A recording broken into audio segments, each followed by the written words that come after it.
ഉക്രൈനിൽ സൈനിക രാഷ്ട്രീയ രംഗത്ത് നിർണായക മാറ്റങ്ങൾക്ക് വഴിവെച്ച് പ്രസിഡന്റ് വ്ളാഡിമിർ സെലൻസ്കി രാജ്യത്തിന്റെ സൈനിക മേധാവി ഒലക്സാണ്ടർ സിർസ്കിയെ സ്ഥാനത്തു നിന്നും നീക്കി. ജനപ്രിയ പ്രതിരോധ മന്ത്രി മൈഖലോ ഫെഡറോവിനെ പുറത്താക്കിയതിനു പിന്നാലെയാണ് ഈ നടപടി. ഫെഡറോവിന്റെ പുറത്താക്കൽ രാജ്യത്തുടനീളം തെരുവ് പ്രതിഷേധങ്ങൾക്ക് കാരണമായിരുന്നു. ഫെഡറോവിന്റെ കാലാവധി അവസാനിച്ചതും സിർസ്കിയുമായുള്ള അഭിപ്രായ ഭിന്നതയുമായി ബന്ധപ്പെട്ടതാണെന്ന പ്രാരംഭ കിംവദന്തികളും പിന്നീട് പുറത്തുവന്നു. മന്ത്രാലയത്തിന് പുതിയ ഊർജ്ജം നൽകുന്നതിനും സായുധ സേനയുടെ പരിവർത്തനത്തിനും അഴിമതിക്കെതിരായ നടപടികൾക്ക് നേതൃത്വം നൽകിയതിനും 35-കാരനായ മൈഖലോ ഫെഡറോവ് വ്യാപകമായി പ്രശംസിക്കപ്പെട്ടിരുന്നു. അതേസമയം 60-കാരനായ ഒലക്സാണ്ടർ സിർസ്കിയെ സൈന്യത്തിന്റെ സമൂലമായ മാറ്റങ്ങൾ നടപ്പിലാക്കാൻ മടിക്കുന്ന സോവിയറ്റ് ശൈലിയുള്ള കമാൻഡറായിട്ടാണ് ഉക്രൈനിലെ പലരും വിലയിരുത്തുന്നത്. സിർസ്കിക്ക് പകരമായി 43-കാരനായ മൈഖലോ ദ്രൗപദിയെ പുതിയ സൈനിക മേധാവിയായി നിയമിച്ചു.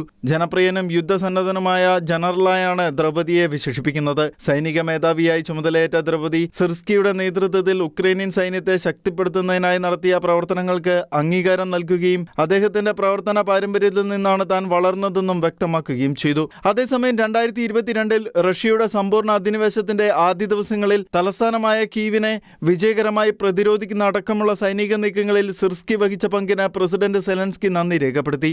നേരത്തെ മൈഖലോ ഫെഡറോവിനെ കണ്ട സെലൻസ്കി അദ്ദേഹത്തിന് അധികാരത്തിൽ യോഗ്യമായ മറ്റൊരു സ്ഥാനം വാഗ്ദാനം ചെയ്തതായി വെളിപ്പെടുത്തിയെങ്കിലും ആ വാഗ്ദാനം അദ്ദേഹം സ്വീകരിച്ചോ എന്ന് വ്യക്തമാക്കിയില്ല.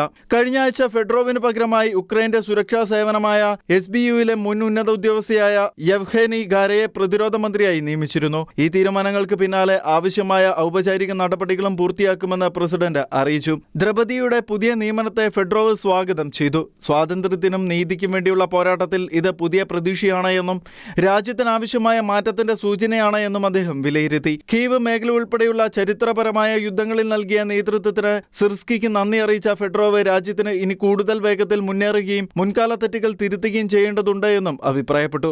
ഈ വർഷം ജനുവരിയിലാണ് ഫെഡറോവ് പ്രതിരോധ മന്ത്രിയായി ചുമതലയേറ്റത്. മുൻനിരയിലെ സൈനിക പ്രകടനം വിശകലനം ചെയ്യുന്നതിനും മെച്ചപ്പെടുത്തുന്നതിനും ഡാറ്റയുടെ പ്രയോജനം ഫലപ്രദമായി ഉപയോഗിച്ചതിന് അദ്ദേഹം വ്യാപകമായി പ്രശംസിക്കപ്പെട്ടു. അതിനു മുൻപ് ഡിജിറ്റൽ പരിവർത്തന മന്ത്രിയായിരുന്ന ഫെഡറോവ് റഷ്യക്കെതിരായ സൈബർ പ്രവർത്തനങ്ങൾക്കായി IT ആർമി ഓഫ് ഉക്രൈൻ എന്ന സന്നദ്ധ സംഘടന രൂപീകരിക്കുന്നതിൽ പ്രധാന പങ്കുവഹിച്ചിരുന്നു. തുടർന്ന് ആർമി ഓഫ് ഡ്രോൺസ് എന്ന ഫണ്ട് റൈസിംഗ് പദ്ധതിക്ക് നേതൃത്വം നൽകുകയും യുദ്ധത്തിൽ റഷ്യൻ സൈനിക ആസ്തികൾ നശിപ്പിക്കുന്ന ഉക്രൈനിയൻ യൂണിറ്റുകൾക്ക് ക്രെഡിറ്റ് നൽകുന്ന സംവിധാനം രൂപകൽപ്പന ചെയ്യുകയും ചെയ്തിരുന്നു. ഫെഡറോവിന്റെ പുറത്താകൽ തുടർച്ചയായ 6 ദിവസത്തെ വ്യാപക പ്രതിഷേധങ്ങൾക്ക് വഴിവെച്ചു. ഇതോടെ സിർസ്കിയെ സ്ഥാനത്ത് നിന്ന് നീക്കണമെന്ന ആവശ്യം സെലൻസ്കിക്കെതിരെ ശക്തമായി ഉയർന്നു. ആ സമ്മർദ്ദത്തിനൊടുവിലാണ് കൂടുതൽ പ്രായം കുറഞ്ഞതും നൂതന സമീപനവുമുള്ള കമാൻഡറുമായി വിലയിരുത്തപ്പെടുന്ന ദ്രൗപദിയെ സൈനിക മേധാവിയായി നിയമിച്ചത്. ദ്രൗപദിയെ ഫെഡറോവിന്റെ അടുത്ത സുഹൃത്തായും കരുതപ്പെടുന്നു. കഴിഞ്ഞ ആഴ്ച രൂപപ്പെട്ട രാഷ്ട്രീയ പ്രതിസന്ധി